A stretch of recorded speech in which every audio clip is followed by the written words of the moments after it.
BMC निवडणुकीपूर्वी मुंबईकरांसाठी मोठी भेट. सरकार 238 नवीन ऑटो डोअर लोकल ट्रेन खरेदी करत आहे. सुरक्षा आणि क्षमता वाढवण्यासाठी आणि प्लॅटफॉर्म विस्तारासाठी मुख्यमंत्री फडणवीस यांनी नवीन लोकल ट्रेनची घोषणा केली.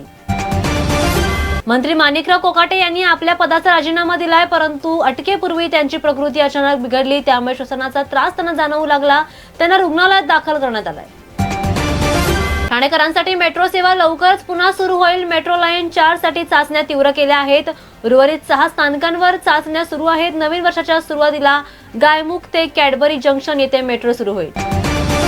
मुंबई महानगरपालिका निवडणुकीसाठी महायुतीमध्ये वाद सुरू आहे. भाजप शिवसेनेसोबत करार अयशस्वी झालाय. अजित पवार मुंबईमध्ये 50 जागा लढवण्याची योजना आखत आहेत. भाजप 150 पेक्षा जास्त जागा लढवल्यावर ठाम आहे. काँग्रेस बीएमसी निवडणूक एकट्याने लढवेल. उद्धव ठाकरे गट आणि मनसे यांच्यातील जवळीकतेमुळे महाविकास आघाडी आणि मुंबईच्या राजकारणात नवीन दरी निर्माण झाली आहे.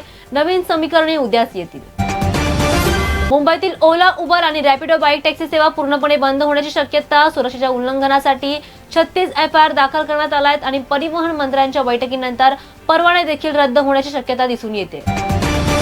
वसई विरारमध्ये बहुजन विकास आघाडी आणि ठाकरे बंधू यांच्या युतीची भीती आहे, परंतु स्थानिकांनी सर्व पक्षांना स्पष्टपणे संकेत दिलेत की ते काम करणाऱ्यांनाच मतदान करतील.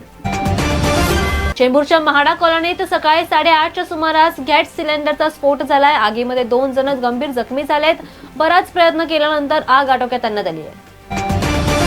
संजय राऊत यांनी फडणवीस सरकार आणि शिंदे गटावर तीव्र हल्लाबोल केलाय. अजित पवारांना भाजपचे हातपाय म्हटलंय आणि महायुती फक्त भ्रष्टाचारामध्ये गुंतलेली असल्याचं म्हटलंय.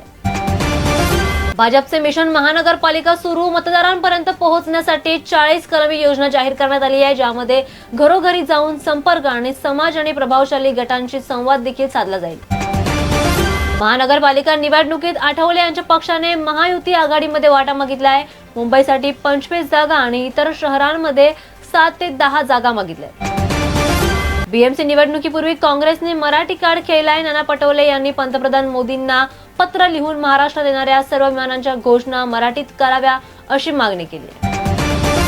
तरुणांनी साकीनाकाच्या रस्त्यावर गोंधळ घातलाय. 7 तरुणांनी एकाच बाईकवरून धोकादायक स्टंट केलेत. वाहतूक नियमांचं उल्लंघन केल्याने लोक संतप्त झाले.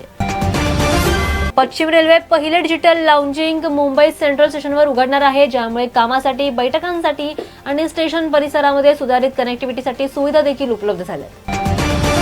बीएमसी निवडणुकीपूर्वी महाराष्ट्र काँग्रेसला मोठा धक्का बसलाय. प्रज्ञा सातव भाजपमध्ये सामील झाल्यात. शेअर बाजार घसरत राहिलेला दिसून येत आहे. सेन्सेक्स 150 अंकांनी घसरलाय आणि निफ्टी 25,800च्या खाली आलाय. गुंतवणूकदारांच्या चिंता आता वाढल्यात. 15 जानेवारीला होणाऱ्या महानगरपालिका निवडणुकीपूर्वी पोलिसांची तयारी. दंगल नियंत्रणासाठी वाशी पोलिसांनी मॉक ड्रिल दिलंय. ज्येष्ठ भारतीय शिल्पकार स्टॅच्यू ऑफ युनिटीचे निर्माते राम सुतार यांचं वयाच्या 100व्या वर्षी निधन झालंय. महाराष्ट्राचे मुख्यमंत्री फडणवीस आणि दोन्ही उपमुख्यमंत्र्यांनी शोक व्यक्त केलाय.